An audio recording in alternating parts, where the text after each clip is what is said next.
श्री मल्लिकार्जुन।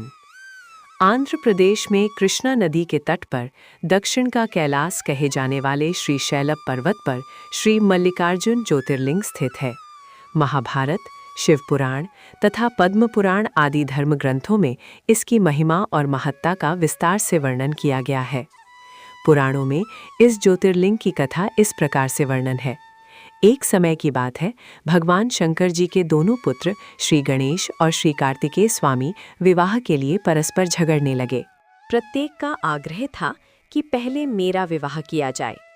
उन्हें लड़ते झगड़ते देखकर भगवान शंकर और माँ भवानी ने कहा, तुम लोगों में से जो पहले पूरी पृथ्वी का चक्कर लगाकर यहाँ वापस लौट आएगा, उसी का विवाह पहले किया जाएगा।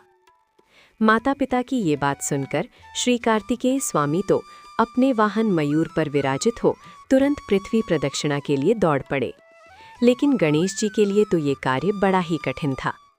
एक तो उनकी काया स्थूल थी, दूसरे उनका वाहन भी मूषक चूहा था। भला वे दौड़ में स्वामी कार्तिकेय की बराबरी किस प्रकार कर पाते। लेकिन उनकी काया जितनी स्थूल थी, बुद्धि उसी के अनुपात में सूक्ष्म और तीक्ष्ण थी। उन्होंने अविलंब पृथ्वी की परिक्रमा का एक सुगम उपाय खोज निकाला। सामने बैठे माता पिता का पूजन करने के पश्चात उनकी 7 प्रदक्षिणाएं करके उन्होंने पृथ्वी प्रदक्षिणा का कार्य पूरा कर लिया। उनका ये कार्य शास्त्रानुमोदित था।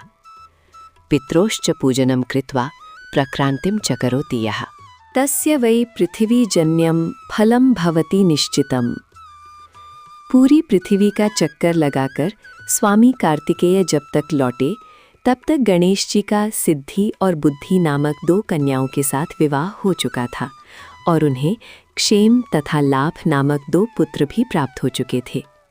ये सब देखकर स्वामी कार्तिकेय अत्यंत रुष्ट होकर क्रौंच पर्वत पर चले गए। माता पार्वती वहां उन्हें मनाने पहुंची।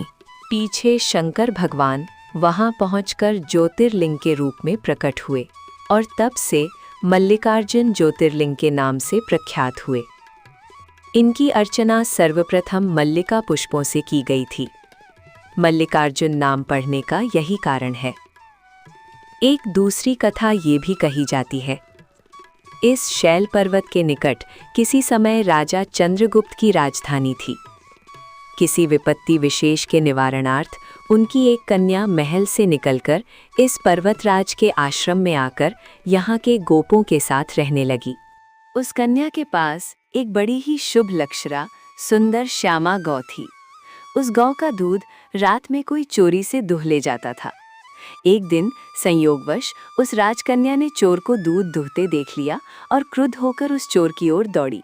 किंतु गौ के पास पहुंचकर उसने देखा कि वहां शिवलिंग के अतिरिक्त और कुछ नहीं है। राजकुमारी ने कुछ समय पश्चात उस शिवलिंग पर एक विशाल मंदिर का निर्माण कराया। यही शिवलिंग मल्लिकार्जुन के नाम से प्रसिद्ध है। शिवरात्रि के पर्व पर यहाँ बहुत बड़ा मेला लगता है। इस मल्लिकार्जुन शिवलिंग का दर्शन, पूजन एवं अर्चन करने वाले भक्तों की सभी सात्विक मनोकामनाएं पूर्ण हो जाती हैं। उनकी भगवान शिव के चरणों में स्थिर प्रीति हो जाती है। दैहिक, दैविक, भौतिक सभी प्रकार की बाधाओं से वे मुक्त हो जाते हैं।